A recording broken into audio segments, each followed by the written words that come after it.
Khilafah, sebuah institusi pemerintahan Islam yang berjalan sejak zaman para sahabat hingga tahun 1924. Ia merupakan sebuah simbol keagungan peradaban Islam selama hampir 1300 tahun.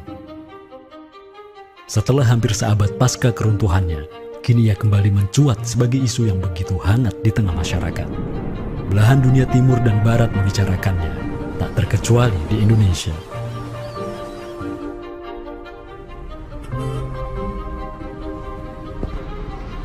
Perdebatan tentang khilafah tak terhindarkan, apakah ia pantas diterima atau tidak di zaman modern saat ini.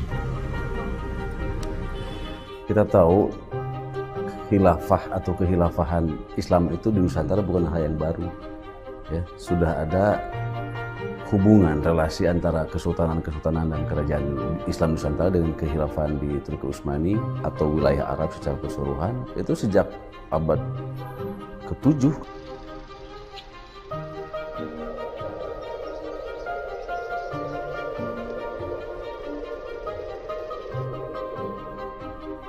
Sejarah khilafah yang panjang di pentas dunia telah memainkan debutnya di Nusantara. Islam yang diemban para punggawanya telah menjadikan Nusantara jaya dan menjadi sumber utama perlawanan terhadap para penjajah. Inilah kisah tentang Nusantara dan jalinannya dengan sang negara adidaya. Inilah kisah tentang khilafah yang menjadikan rakyat Nusantara sebagai satu umat dengan Muslim sedunia. Inilah kisah tentang jejak khilafah di Nusantara.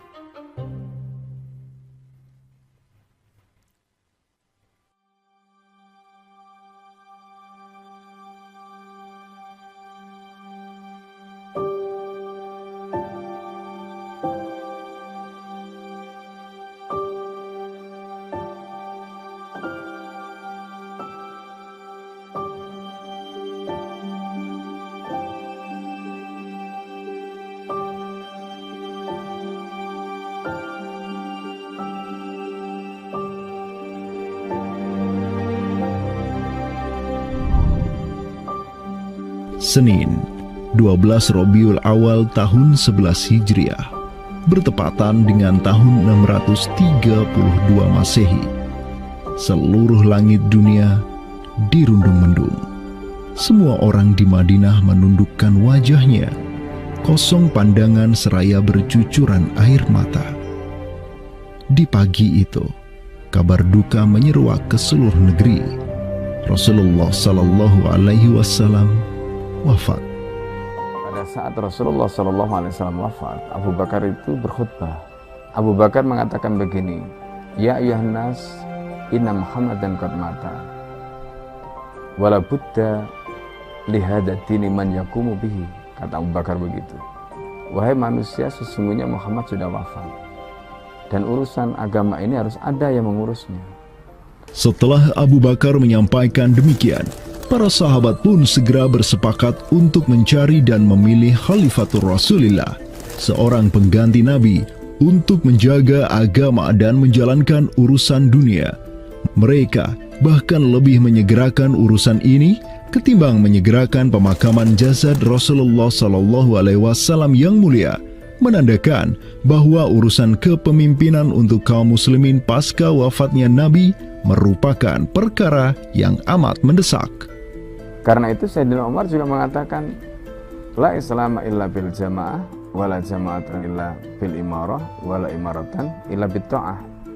Umar juga memahami sebagaimana yang dipahami oleh Abu Bakar. Islam ini tidak akan kuat kecuali dengan adanya jamaah, dengan adanya persatuan. Dan tidak mungkin umat ini bisa bersatu kecuali dengan adanya imarah, adanya khilafah, adanya kepemimpinan. Dan tidak mungkin adanya imarah kecuali dengan adanya ketaatan. Jadi para sahabat itu paham itu. Kemudian para sahabat itu juga menjalankan apa yang diperintahkan Nabi dalam hadis yang lain. Apa kata Rasulullah? Alaikum bisunnati. Kalian harus pegang teguh sunnahku. Wa sunnatil khulafa'ir rasyidin al-mahdiyyin min ba'di. Dan sunnah para khalifah rasyidin al-mahdiyyin min ba'di, mendapatkan petunjuk setelahku. Kemudian Nabi mengatakan, Addu alaiha bin nawajidi. Kalian harus gigit sunnah itu dengan menggunakan gigi geram dan jangan dilepaskan. sunnah yang ditinggalkan oleh para khulafaur rasyidin itu apa? Pertanyaannya begitu. Jawabannya tidak lain adalah khilafah itu, sistem khilafah itu. Maka di Saqifah Bani Sa'idah bersepakatlah kaum muslimin untuk memilih Abu Bakar sebagai khalifah pertama untuk mengatur negara mereka yang disebut sebagai khilafah Islamiyah. Negara khilafah di bawah kepemimpinan Abu Bakar dan khalifah-khalifah setelahnya, Umar bin Khattab, Utsman bin Affan, dan Ali bin Abi Thalib cepat sekali berkembang. Mereka memperluas wilayah khilafah hingga mendobrak dua negara adidaya saat itu, Kekaisaran Persia dan Imperium Romawi. Semua aktivitas ekspansi tersebut merupakan realisasi kebijakan politik luar negeri khilafah Islamiyah, dakwah, dan jihad. Sementara di Timur Tengah sedang terjadi revolusi tauhid yang luar biasa dengan munculnya negara adidaya baru yang bernama Khilafah Islamiyah. Jauh di sebelah timur, terbentang sehamparan kepulauan yang teramat luas wilayahnya. Masing-masing pulau ini begitu hijau hutannya, mata air mengalir dengan begitu derasnya, disertai kekayaan alam yang melimpah ruah jumlahnya, baik di bawah maupun di atas tanah, baik sebelum maupun selepas pantai. Negeri itu dikenal sebagai Nusantara. Diapit oleh dua benua dan dua samudra, amatlah strategis posisi wilayah Nusantara, menjadikan ia sebagai pelabuhan dagang yang ramai, tempat bertemunya bangsa-bangsa dunia. Kala itu, belumlah penduduk di Nusantara mengenal Islam, sementara kehidupan mereka sedang diselimuti oleh kegelapan. Namun, tatkala Islam sedang membara di Timur Tengah, tentu sampailah pengaruhnya ke Nusantara.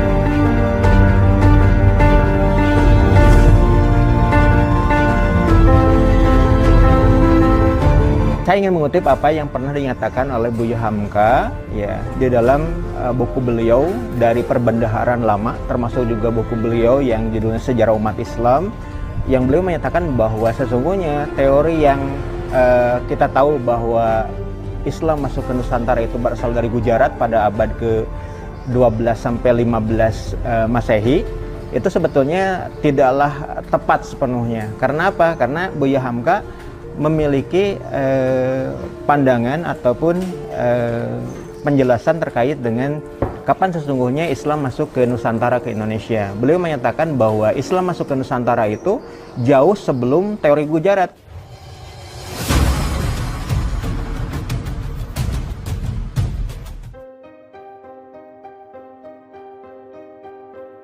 Di bawah pemerintahan Khulafaur Rasyidin yang wilayahnya membentang dari Afrika Utara sampai Persia, perdagangan kaum muslimin berkembang pesat dengan dikuasainya pelabuhan-pelabuhan strategis di Samudra Hindia.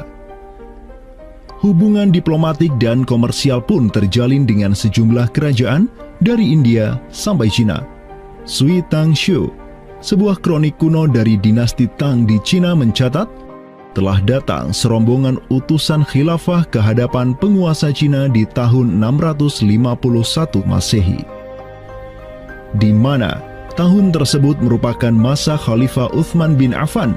Hubungan khilafah dengan dunia timur terus berlanjut sampai di mana khilafah beralih ke pemimpinannya di bawah otoritas Bani Umayyah. Apabila hubungan negara khilafah dengan kekaisaran Cina sudah terjalin sejak masa Khulafaur Rasyidin melalui jalur laut, tentulah utusan khilafah akan melalui wilayah Nusantara yang menjadi penghubung antara Timur Tengah dan Asia Timur.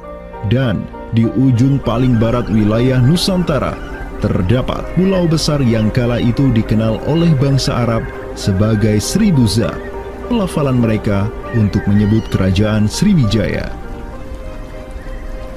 Pelabuhan-pelabuhan di kerajaan Sriwijaya senantiasa menjadi titik transit setiap kapal yang hendak melanjutkan perjalanannya. Tentu, penguasa Sriwijaya akan menyadari keberadaan pelayar-pelayar muslim yang singgah di wilayah kekuasaannya. fakta bahwa kerajaan Maharaja Indravarman di Sriwijaya itu ada komunikasi dengan Daulah Umayyah, mengirim surat 2 kali yang isi suratnya itu dari raja dengan 1000 gajah ya dan sebagainya, yang menunjukkan surat menyurat seabad itu yang menunjukkan ada hubungan kekhilafahan dengan Nusantara. Dan secara historis ya sangat logis ketika itu superpower dunia adalah khilafah. Surat yang dikirim oleh Maharaja Sri Indrawarman dari Sriwijaya tersebut dialamatkan ke Damaskus, ibu kota Khilafah Umayyah yang saat itu dipimpin oleh Khalifah Umar bin Abdul Aziz. Dalam surat itu disebutkan, min malikil amlak alladhi huwa ibnu alfi malik walladhi tahtahu bintu alfi malik walladhi fi marudatihi alfu filin walladhi lahu nahrani yumbitani al-auda wal-allawha wal-jawza wal-kafura alladhi yujadu rihuhu ala masirati 12 milan ila malikil arab alladhi la yushriku billahi syai'an. Amma ba'du, fa inni qad ba'athtu ilayka bihadiyatin wa ma hiya bihadiyatin walakinnaha tahiyatun wa ahbabtu an tab'atha ilayya rajulan yu'allimuni al-islama wa yuwaqqifuni ala hududihi wassalam. Maka di bawah kepemimpinan sang Khalifah Umar bin Abdul Aziz, khilafah menyebarkan rahmatan lil alamin ke segala penjuru dunia, termasuk Nusantara.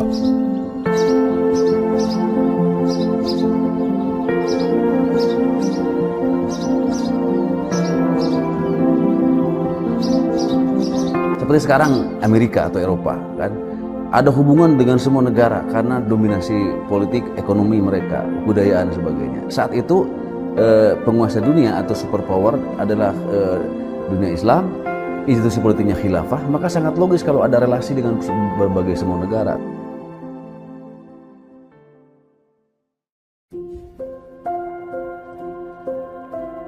Tahun 1258, dari arah timur datanglah segerombolan pasukan yang mengerikan. Tubuh mereka besar-besar bak raksasa, berkulit kuning dan begitu mahir berpanah dan mengendarai kuda. Inilah pasukan Mongol yang datang dari utara Cina. Khalifah Al-Musta'sim itu dibunuh oleh Hulagu Khan, ya, pemimpin tentara Mongol. Kemudian pasca penaklukan Baghdad, itu Baghdad menjadi kota kosong, ya. Penduduknya dibantai, khalifah dibunuh, ya. Kotanya dibakar, perpustakaannya dihancurkan, wah pokoknya kacau sekali lah. Nah, tapi ternyata banyak keluarga Abbasiyah, ya, dinasti Bani Abbasiyah yang dia itu selamat dari pembantaian orang-orang Mongol, dan mereka itu akhirnya berdiaspora, mengungsi, ya. Ada yang berdiaspora, ada yang mengungsi ke Hijaz, ada yang mengungsi ke daerah Najd, ya, ada yang mengungsi ke daerah Mesir. Ada satu keturunan Abbasiyah, Bani Abbasiyah, yang dia itu mengungsi sampai ke Aceh, gitu. Dimana Aceh itu dulu, ya, negara yang berkuasa di sana adalah Samudra Pasai.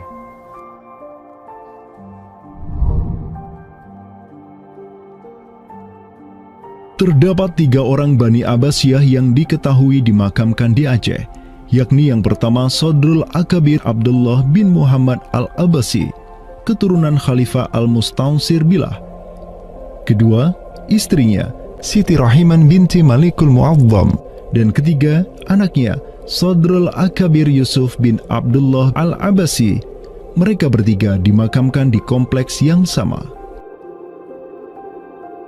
Yang paling monumental, yang paling besar di sini kita lihat adalah seorang tokoh yang memiliki predikat As-Sadr Al-Kabir ataupun pengawal para pembesar yang derajatnya mungkin setingkat dengan Perdana Menteri.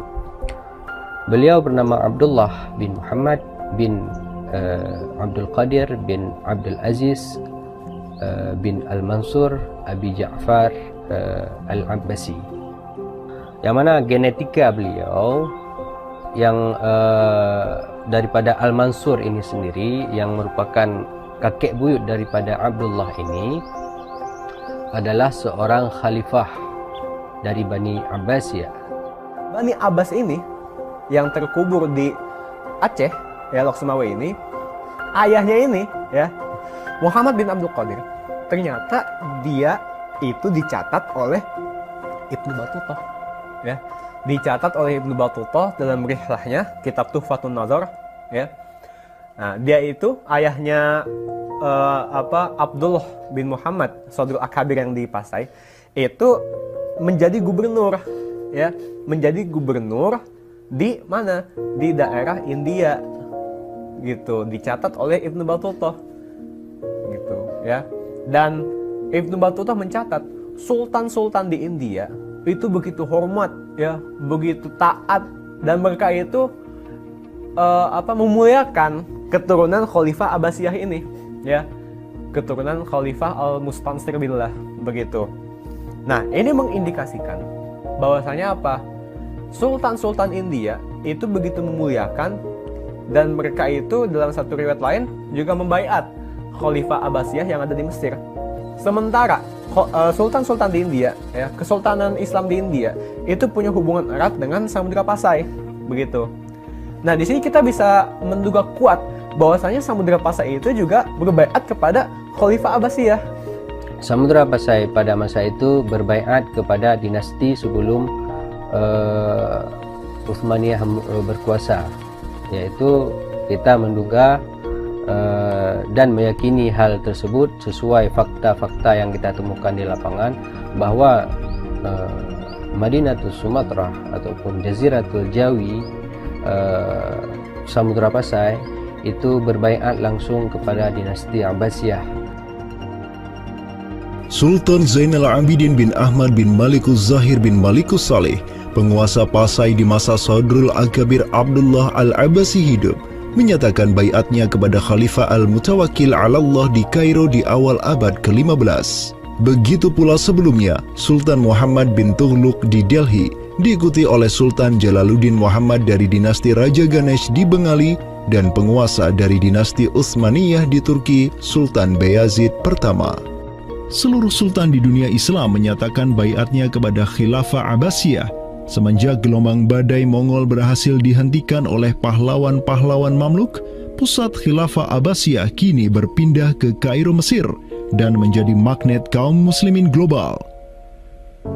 Dari pusat khilafah inilah dakwah Islam mulai bangkit kembali dan menggencarkan aktivitasnya dengan mengirim berbagai juru dakwah ke seluruh penjuru alam. Dengan Samudra Pasai yang mendaulatkan dirinya sebagai Darul Islam yang berbaiat kepada Khalifah, Samudra Pasai mengemban tugas untuk mengubah seluruh Asia Tenggara dari Darul Kufri menjadi Darul Islam. Sultan Zainal Abidin Ra Ubabdar dibantu oleh putra Sodrul Akabir Abdullah bin Muhammad Al-Abbasi, yakni Yusuf bin Abdullah, yang di pucuk pusaranya tertera nama kakeknya Khalifah Al-Mustansir billah, banyak menaklukkan wilayah-wilayah yang belum Islam di Sumatera dan Semenanjung Malaya. Seperti Ra Ubabdar. Ra Ubabdar itu berasal dari dua kata, Ra dan Ubabdar, yang mana artinya adalah penguasa gelombang. Ini adalah sebuah predikat yang sangat luas sebenarnya maknanya. Sesuai dengan masa yang ditorehkan pada waktu tersebut, bahwa Sultan Zainal Abidin Ra Ubabdar bin Ahmad bin Muhammad bin Al-Malik Al-Salih ini adalah salah satu masa kegemilangan Samudra Pasai, yang mana kita ketahui setelah masa tersebut yang memimpin Kesultanan Sumatera adalah anak keturunan daripada beliau ini, yang jumlahnya sampai 11 orang sultan. Bergerak dan terus bergerak itu meluaskan dakwah Islamnya sampai ke pulau-pulau. Itu masa Zainal Abidin Ra Ubabdar, terutama penakluk gelombang yang dijuluki beliau itu melebarkan sayap itu sampai ke seluruh Asia Tenggara.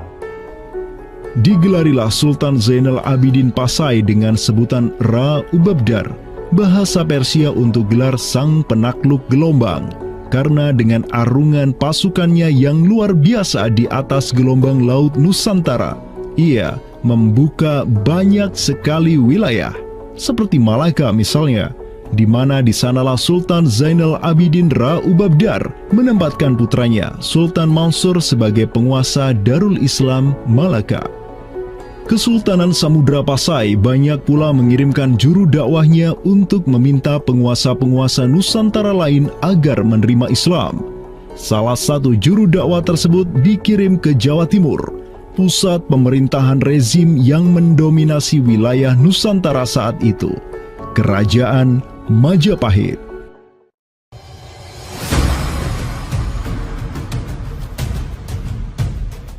Gresik, Jawa Timur.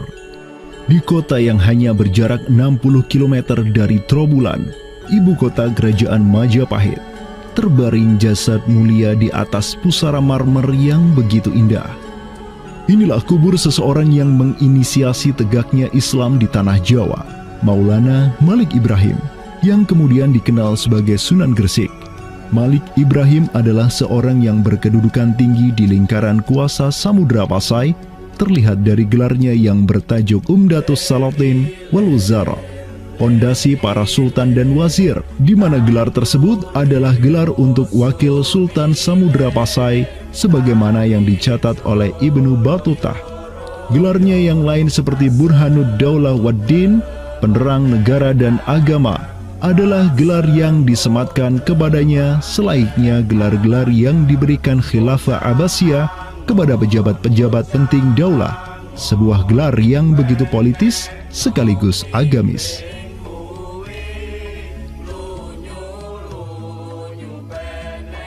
Maulana Malik Ibrahim dikirim oleh Pasai untuk mendakwahkan Islam kepada rakyat dan para penguasa Majapahit.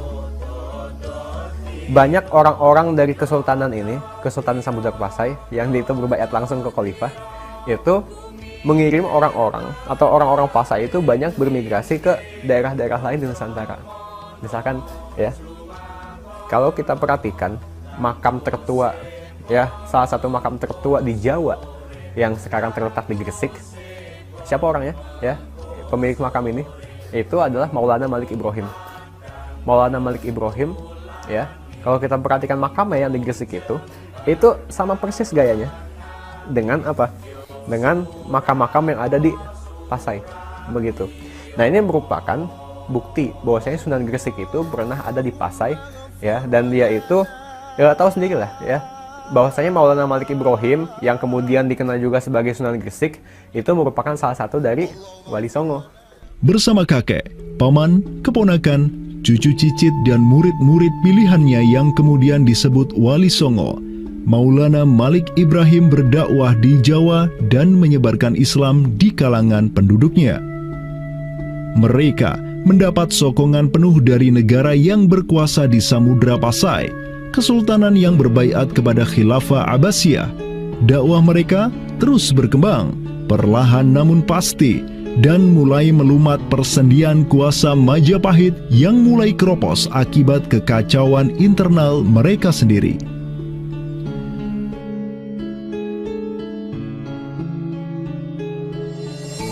Para Wali Songo juga dihormati karena sebagian besar dari mereka menyandang status sebagai keturunan Nabi melalui jalur Husain bin Abi Thalib yang terus turun-temurun kepada Muhammad Sahib Marbal, turun lagi ke Alawi sampai ke Imam Jamaluddin Al-Husaini yang dikenal juga sebagai Syekh Maulana Jumadil Kubra, yang dari dialah para Wali Songo lahir sebagai anak-anaknya.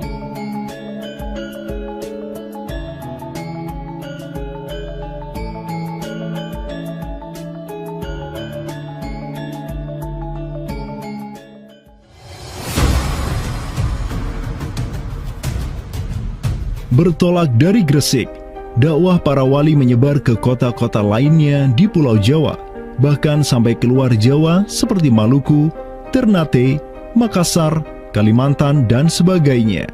Selain kalangan rakyat, banyak pula pejabat-pejabat Majapahit yang tercerahkan dengan Islam dan sukarela mengucap syahadatain, seperti para adipati Majapahit di Palembang, Cirebon, Semarang, Pekalongan, Jipang, sampai Mataram. Tak tanggung-tanggung, di antara mereka yang berislam bahkan merupakan sang putra mahkota Majapahit sendiri, Pangeran Jimbun alias Raden Patah, yang merupakan buah dari pernikahan Raja Brawijaya kelima dengan seorang putri Cina. Ketika dewasa, Raden Patah belajar kepada Sunan Giri di Surabaya, kemudian diangkat menjadi Adipati Demak oleh ayahnya. Kemudian di tahun 1478, Brawijaya kelima digulingkan oleh pesaingnya dari Kediri, Girindra Wardana. Tahta Majapahit yang diduduki oleh musuh ayahnya lantas membuat Raden Patah di Demak beserta seluruh elemen Islam di Jawa pimpinan para Wali Songo bangkit berjihad melawan Girindra Wardana dan penerusnya Patih Udara. Mereka terus berjihad dengan penuh keberanian hingga akhirnya berhasil melumat kekuasaan Majapahit yang dipegang oleh para pemberontak dari pihak Girindra Wardana dan Patih Udara. Kaum muslimin pun meraih kemenangan hingga akhirnya mereka berhasil memproklamirkan berdirinya sebuah daulah Islam pertama di tanah Jawa, Kesultanan Demak, pada tahun 1482. Digelari Raden Patah sebagai Senopati Jimbun Ningrat Ngabdurrahman Panembahan Palembang Saidin Panatogomo, atau dengan gelarnya dalam bahasa Arab Sultan Syah Alam Akbar Al-Fatah. Dialah Sultan yang telah memfutuhat Jawa menjadi Darul Islam. Dengan berdirinya Demak sebagai daulah Islam pertama yang berdaulat di tanah Jawa, bertambahlah kuat bargaining politik Islam di kawasan Nusantara bersama-sama dengan Kesultanan Samudra Pasai di Sumatera, Kesultanan Malaka di Semenanjung Malaya, Kesultanan Brunei di Borneo, Kesultanan Sulu di Filipina, begitu pula Sultan pertama di Ternate, Sultan Zainal Abidin, yang pernah menimba ilmu ke Jawa di bawah bimbingan Sunan Giri. Dalam rentang abad yang bersamaan, kemenangan daulah Islam di kawasan Nusantara juga diiringi dengan penaklukan Konstantinopel, ibu kota Romawi Timur, oleh salah seorang sultan dari Bani Uthmaniyah, Muhammad Al-Fatih. Penaklukan Konstantinopel sekaligus menandakan tamatnya riwayat Imperium Romawi Timur untuk selama-lamanya. Penaklukan Konstantinopel pada tahun 1453 oleh Muhammad Al-Fatih, sang Sultanur Rum, merupakan realisasi dari janji yang telah terucap ratusan tahun sebelumnya oleh lisan mulia sang Sayyidul Mustafa, Rasulullah Muhammad Sallallahu Alaihi Wasallam. Sungguh, Konstantinopel akan benar-benar ditaklukkan. Sebaik-baik pemimpin adalah pemimpin yang berhasil menaklukkan Konstantinopel, dan sebaik-baik pasukan adalah pasukan yang menyertainya. Dengan dikdayanya kuasa Islam di tanah Rum, menjadikan para penguasa Uthmaniyah mempunyai citra istimewa di kalangan rakyat Nusantara.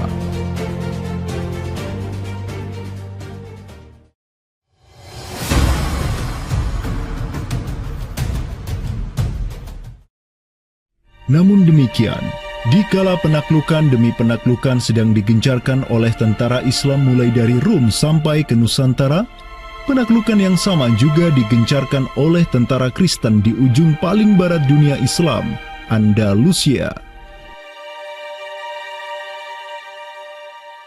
Berbeda dengan penaklukan yang kaum muslimin lakukan, di mana penduduk asli suatu tempat diberi toleransi yang luar biasa atas agama dan properti mereka, tentara Kristen Portugis dan Spanyol menaklukkan wilayah Islam di Andalusia yang saat itu sudah terpecah menjadi Reyes de Taifas atau Mulukhut Tawaif atau kerajaan-kerajaan yang saling tercerai-berai.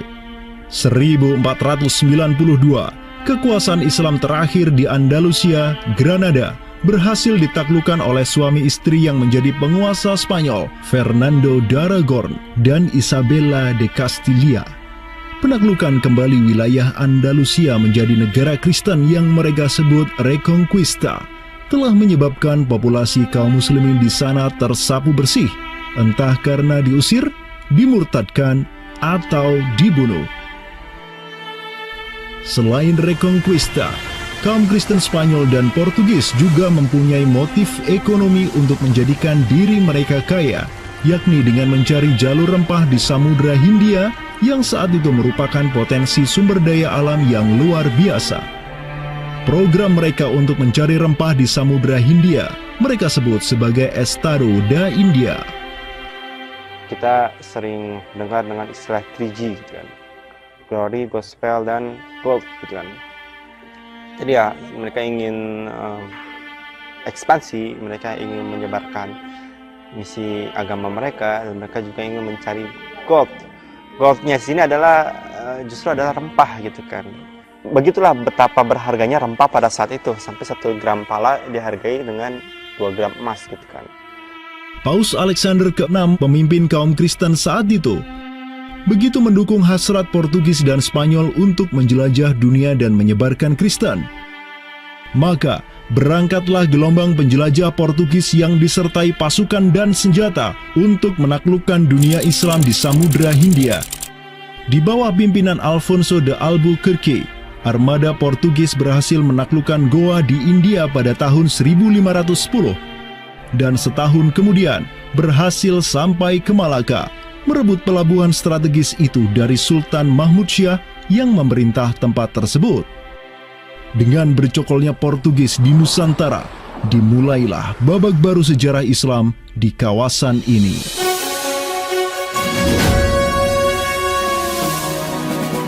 Sementara di Nusantara tengah berlangsung gejolak dengan hadirnya Portugis yang berpusat di Malaka, cucu dari Sultan Muhammad Al-Fatih dari Bani Uthmaniyah, yakni Sultan Selim pertama, berhasil meluaskan pengaruh dan kekuasaannya di dunia Arab. Pada tahun 1517, beliau berhasil merebut Suriah, Mesir, dan Hijaz dari kepenguasaan kaum Mamluk.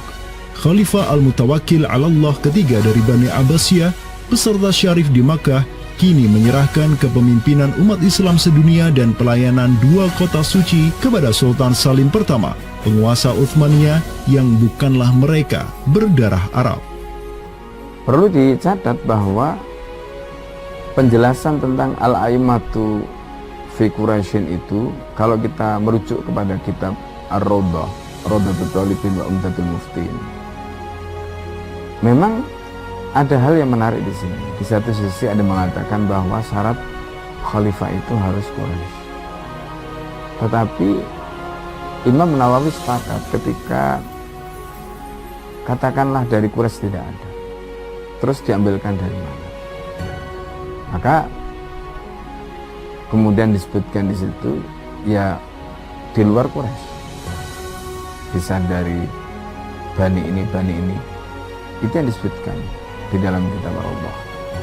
Karena itu sebenarnya syarat al-a'immah fi Quraisyin itu bukan syarat yang wajib, tetapi difahami di sini berdasarkan penjelasan yang diantaranya disebutkan dalam kitab Ar-Rawdah tadi, itu adalah merupakan syurut afdaliyah.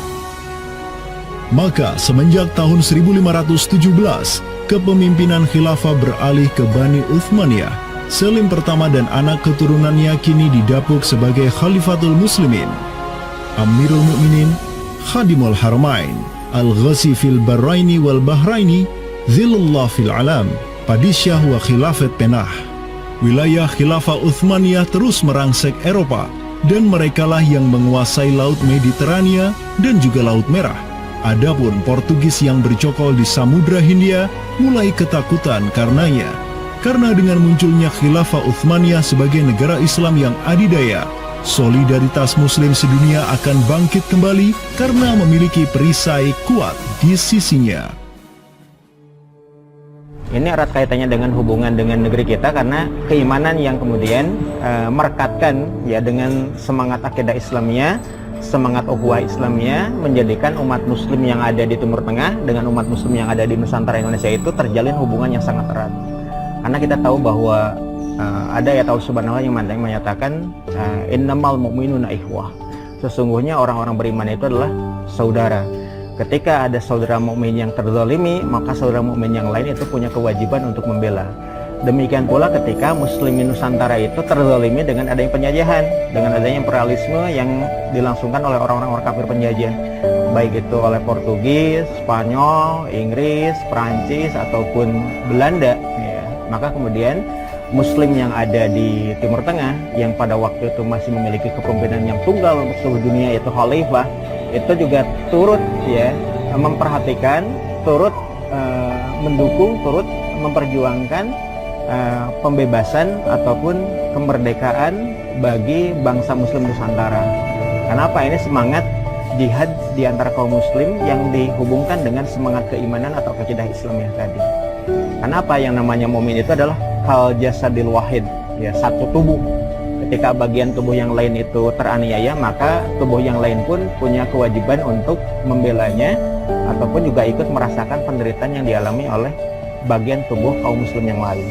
Semenjak Portugis berhasil menancapkan kukunya di India dan Malaka, tidak hanya dua wilayah tersebut yang ditimpa petaka, namun juga hampir seluruh kesultanan di Samudra Hindia dan Nusantara. Sultan dari Samudra Pasai kala itu, Zainal Abidin bin Mahmud bin Zainal Abidin Ra Ubabdar, yang mendaulatkan dirinya sebagai Al-Qaim tahta Amri Rabbil Alamin, orang yang berdiri di bawah perintah Tuhan semesta alam, mengirim surat kepada Portugis di Malaka untuk menggugat kelakuan mereka yang sangat merugikan kaum muslimin di kawasan. Namun apalah daya, Sultan Zainal Abidin yang ini kemudian dikenal sebagai penguasa terakhir Pasai, karena setelah ia wafat pada tahun 1517, bala tentara Portugis datang ke Pasai dan menaklukkan kesultanan Islam pertama di Nusantara itu dengan penuh tipu daya.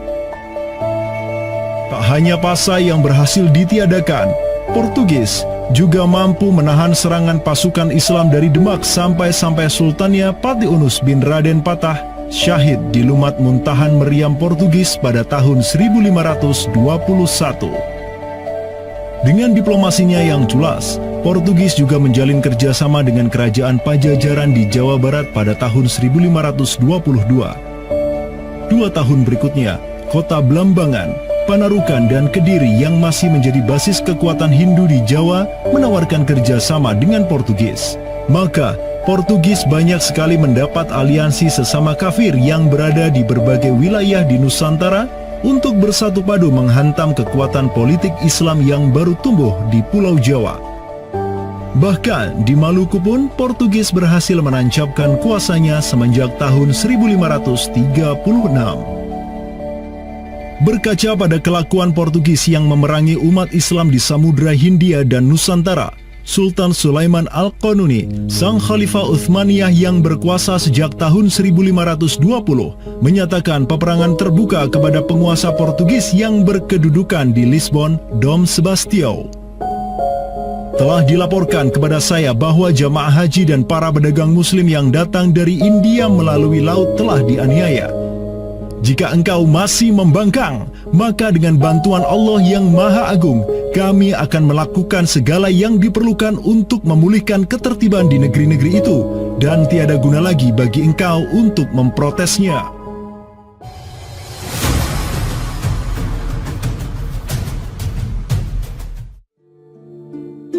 Penjaga kedaulatan Islam di Sumatera yang harum selama ratusan tahun, Samudra Pasai, kini sudah sirna di bawah kungkungan Portugis.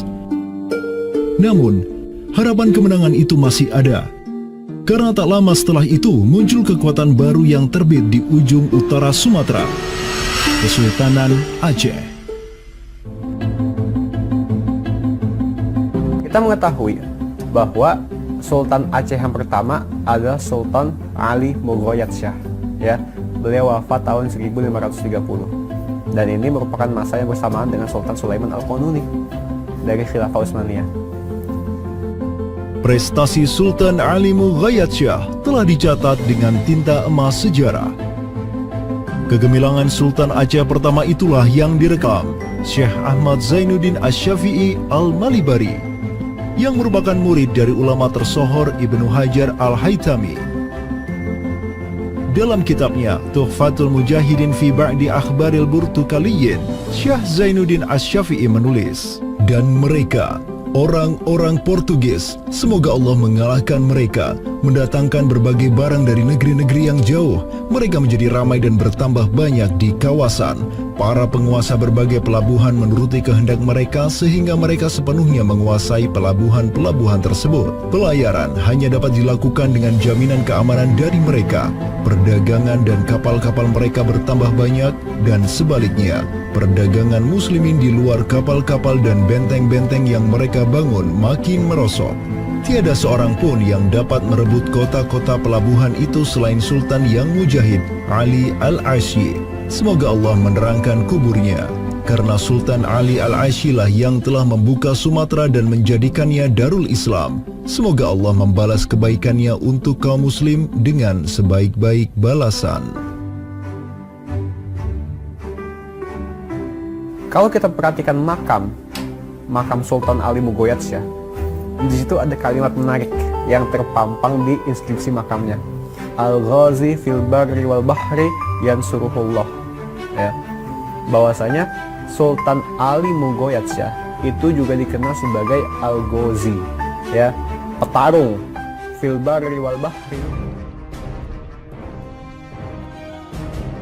Selama masa Sultan Alauddin Riayat Shah Al-Qahar, Aceh melancarkan serangan besar-besaran ke Malaka demi menghancurkan Portugis. Serangan-serangan itu dilaksanakan pada tahun 1537, 1564, dan 1568. Pada serangan yang ketiga di tahun 1568, armada raksasa berkekuatan 15.000 Ghazi Aceh, 400 Janissaris dari Khilafah Uthmaniyah, dan 200 meriam monster karya para ahli senjata Uthmaniyah berangkat ke Malaka yang dikomando langsung oleh Sultan Alauddin Riayat Shah Al-Qahar. Portugis yang bercokol di Malaka benar-benar kewalahan dan hancur berantakan ketika diserang bertubi-tubi oleh pasukan Aceh.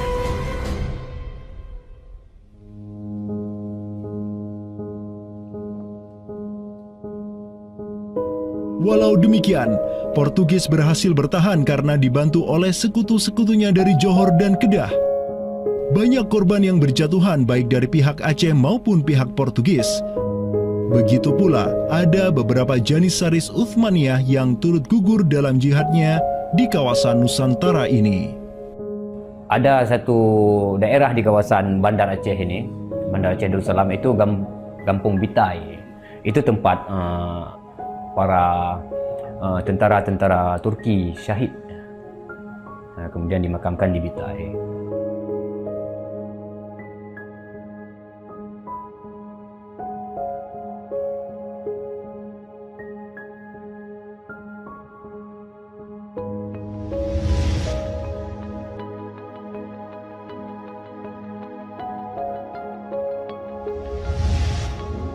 Mungkin kita melihat juga dari segi numismatik atau mata uangnya, banyak sekali dirham-dirham Turki Utsmani kita temukan di sini. Ini adalah Gampung Pande, sebuah rawa kumuh yang terletak di tepi pantai Kutaraja, Banda Aceh. Semenjak tahun 2006, tempat ini sudah dijadikan sebagai tempat pembuangan akhir untuk sampah dan tinja. Kemudian sempat pula ingin dibangun di atasnya instalasi pengolahan air limbah atau IPAL oleh Pemda setempat. Namun siapa sangka, di tempat yang nasibnya begitu menyedihkan hari ini, di tahun 2013 lalu, telah ditemukan tidak kurang dari 6.000 keping dinar dan dirham yang dicetak oleh Khilafah Utsmaniyah dan Kesultanan Aceh. Dari Sultan Sulaiman Al-Kanuni kita temukan di sini. Kemudian Sultan Murad juga kita temukan di sini. Gampung Pande yang merupakan salah satu kawasan Islam tertua di Aceh, di mana di sanalah terdapat ribuan makam tokoh-tokoh penting Islam yang datang dari seluruh penjuru negeri. Dan beginilah nasibnya sekarang, terhinakan oleh orang-orang yang melupakan sejarah besarnya, tak tersentuh oleh peradaban modern yang durhaka kepada sejarah Islamnya. Walau demikian, kenangan tentang mereka takkan pernah hilang dan akan terus teringat oleh anak cucu kita.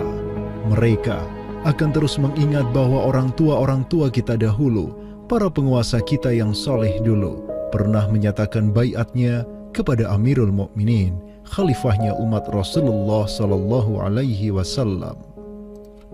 Inilah kubur orang yang dirahmati lagi diampuni, Dialah Al-Ghazi, sang petarung di jalan Tuhan semesta alam, penentang kaum kafir dan musyrikin, pecinta kaum fakir dan miskin, Sultan Alauddin Riayat Shah, naungan Allah di muka bumi, putra Sultan Ali Mughayat Shah.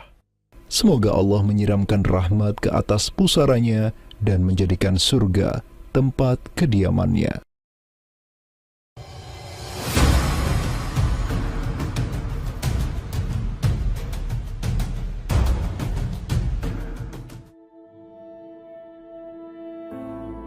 Seiring angin Katulistiwa yang terus merayu, gelora Islam juga terus melaju dari Aceh, Jawa, dan terus menyusur ke arah timur sampai ke Jaziratul Muluk, Kepulauan Raja-Raja. Di Maluku, yang juga dikenal sebagai Kepulauan Rempah-Rempah, ada begitu banyak raja yang berkuasa di masing-masing pulaunya. Namun, semenjak Zainal Abidin, penguasa Ternate yang masuk Islam dan belajar kepada Sunan Giri di Jawa, Ternate langsung memproklamirkan dirinya sebagai negara Islam. Langkah politis Sultan Ternate ini pun secara cepat diikuti oleh penguasa-penguasa lain di Maluku, sehingga negeri dengan ratusan pulau ini menjadi sebuah darul Islam. Tatkala Portugis menaklukkan Malaka, sang jenderal Portugis Alfonso de Albuquerque mengirim 3 kapal di bawah pimpinan Francisco de Serrao. Mereka berhasil mencapai Maluku, kemudian berbasis di Pulau Ambon, Banda, dan Seram. Saat itu, para penguasa Islam di Maluku terutama Ternate dan Tidore menyambut baik kedatangan Portugis. Namun seiring waktu berjalan, kemudahan fasilitas yang diberikan para penguasa Maluku membuat kaum Portugis lupa diri. Mereka secara masif memonopoli perdagangan rempah dan memurtadkan kaum muslim. Tatkala salah seorang penguasa Ternate, Sultan Hairun Jamil, mulai menggugat kelakuan lalim Portugis, Sultan Hairun pun dibunuh secara keji oleh gubernur Portugis di Maluku, Diego Lopes de Mesquita, pada Februari 1570. Pasca tragedi tersebut, tahta Kesultanan Ternate dipimpin Sultan Babullah Datuk Shah bin Hairun, seorang sultan yang segera menjadi ancaman mematikan bagi kedudukan Portugis di Maluku. Dengan pasukan laut raksasanya, Sultan Babullah menyerbu setiap benteng Portugis yang ada di Maluku. Segala kapal dan bala bantuan yang hendak dikirim untuk Portugis dari Goa dan Malaka diblokade oleh pasukan Babullah. Persenjataan kaum muslim Maluku pun cukup membuat Portugis gemetaran. Karena selain menggunakan panah, tombak, dan pedang, Sultan Babullah juga menggunakan meriam monster hasil buah tangan Janissaris Utsmaniyah. Sultan Babullah itu mempekerjakan sekitar 20 ahli militer dari Khilafah Utsmaniyah. Gitu. Nah, orang-orang Utsmaniyah ini ahli militer dan mereka itu ahli juga persenjataan. Pasukan-pasukan persenjataan itu diproduksi oleh orang-orang Utsmani ini dan mereka itu mengajarkan kepada orang-orang Maluku, pasukan Sultan Babullah, untuk membuat senjata. 20 orang Utsmaniyah ini merupakan sebuah tim ahli senjata yang menjadi bagian dari pasukan Khilafah Utsmaniyah yang dikirim Khalifah Selim II kepada Sultan Alauddin Riayat Shah Al-Qahar di Aceh. Dengan pengalaman yang mereka dapatkan setelah membantu Sultan Aceh berjihad melawan Portugis di Malaka, 20 Janissaris ini melanjutkan perjalanan mereka dari Aceh menuju Ternate. Peperangan dan pengepungan pasukan Babullah untuk menyerang Portugis yang bersembunyi di benteng-benteng mereka terus berjalan selama 5 tahun, dari tahun 1570 sampai tahun 1575. Akibat pengepungan tersebut, kaum Portugis amat menderita dengan kelaparan, sampai-sampai mereka memakan anjing, tikus, sampai cicak demi bertahan hidup. Hingga akhirnya pada 27 Desember 1575, Portugis mengibarkan bendera putih. Mereka pergi dari Maluku untuk selama-lamanya dengan rasa malu yang tiada terperi. Sultan Babullah yang terus berkuasa sampai tahun 1583 terus mengekspansi banyak wilayah di timur Nusantara untuk menjadi Darul Islam. Raja Makassar, Karaeng Bonto Langkasa, berhasil Ba'abullah Islamkan sehingga Makassar menjadi Darul Islam. Begitu pula dengan Luwuk, Banggai, Mindanao, Nusa Tenggara, Aru, Halmahera, Jailolo, Bacan, hingga Papua. Semuanya tunduk kepada Sultan Ba'abullah sehingga ia dijuluki sebagai penguasa 92 pulau. Dengan prestasi yang demikian luar biasa, tentu Ba'abullah tidak berdiri sendiri. Ada ikatan solidaritas dengan sultan-sultan Aceh, Jawa, sampai Filipina. Ikatan sebagai satu umat. Ikatan dengan satu akidah, akidah Islam. Ikatan dengan satu semangat, semangat jihad. Dan ikatan dengan satu kepemimpinan. Karena seluruh sultan di Nusantara tunduk dan begitu hormat pada Khilafah Utsmaniyah.